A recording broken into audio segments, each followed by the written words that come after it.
Welcome back to Arcade Garage. We're going for our first drive, so now we're going to tidy and neaten everything back up. As you can see, the shifter's facing forward, which is the issue I had. It kept sliding on its adjuster, which I'll take all this off and we'll get to that. I'm going to get the stereo back out and sitting properly because it was obviously hitting and I was trying to go into a gear. So anyway, for now, we'll get this off and we can get cracking onto it. Millionth time that I've done this. At least it feels like that.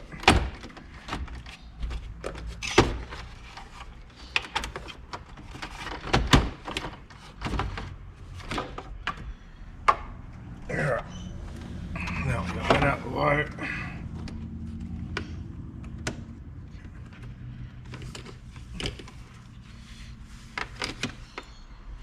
Shifter.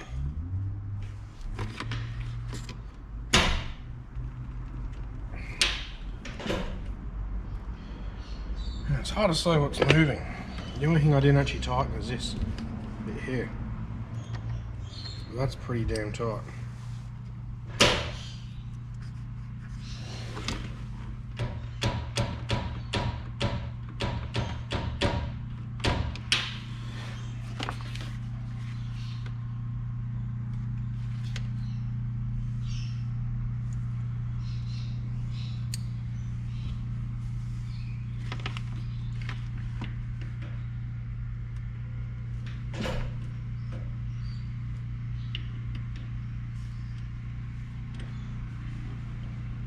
I might Loctite all these, I think.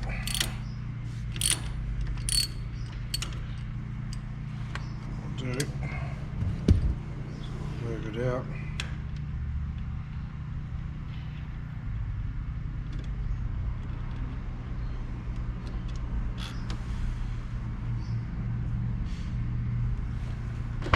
Whack some Loctite.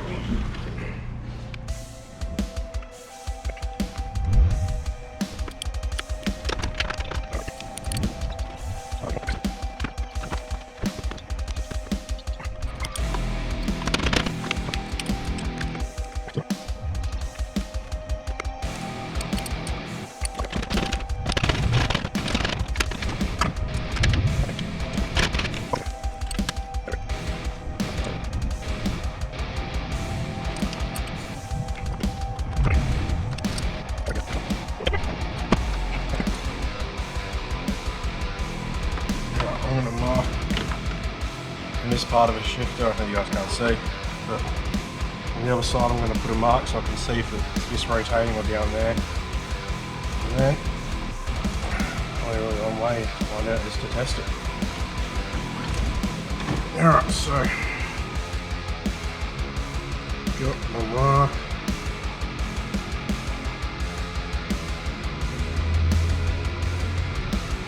See if that's a go. I have my extended one here, which I might end up putting in. Maybe not today, but another day.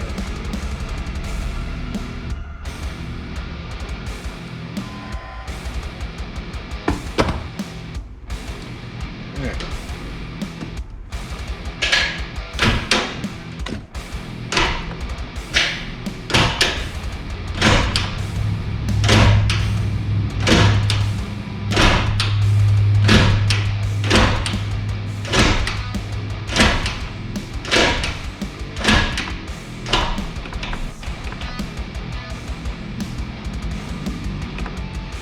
Well, that feels like it's going to hold.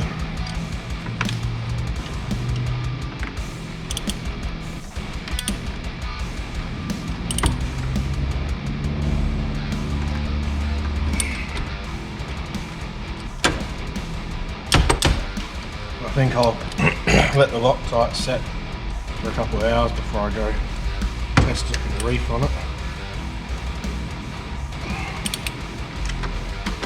There. Definitely all nice and tight, so now go and whack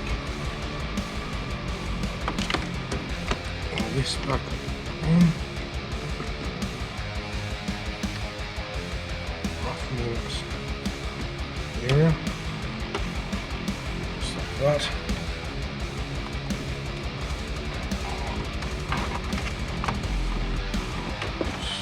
back in.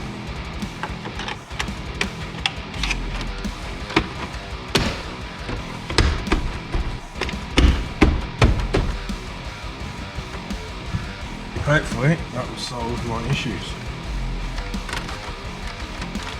Now on to the next thing.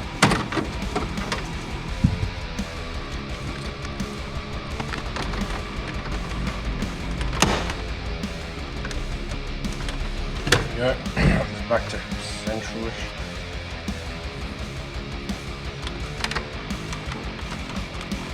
The shift is not ideal, but I'll wait till later to test it,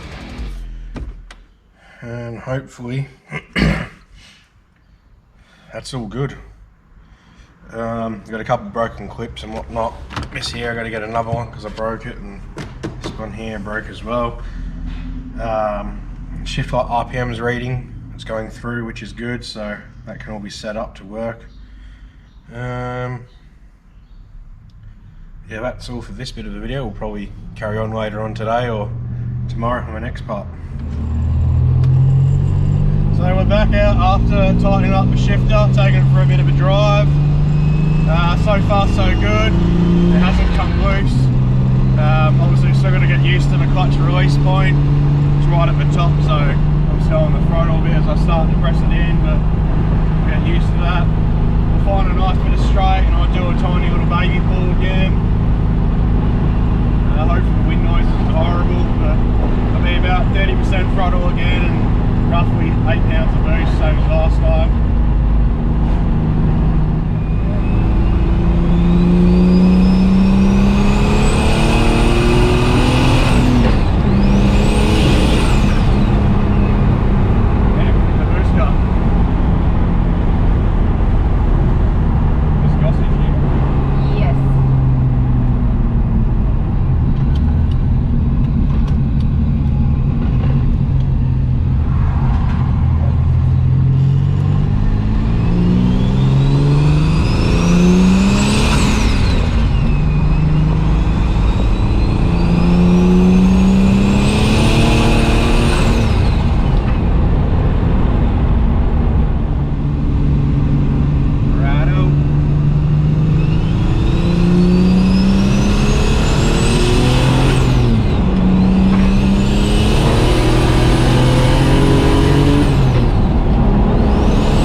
So I'm back. That drive went successful again, no issues at all with mechanically with Ecojet, which was great.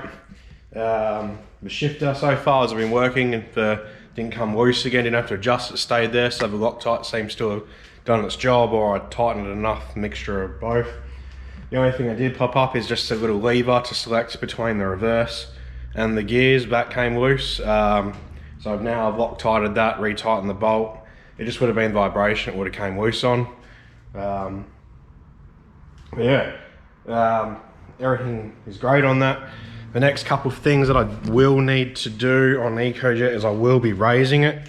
Yes, it looks awesome with it tucking like that, but the fronts may stay the height they're at. There's a little bit of a gap.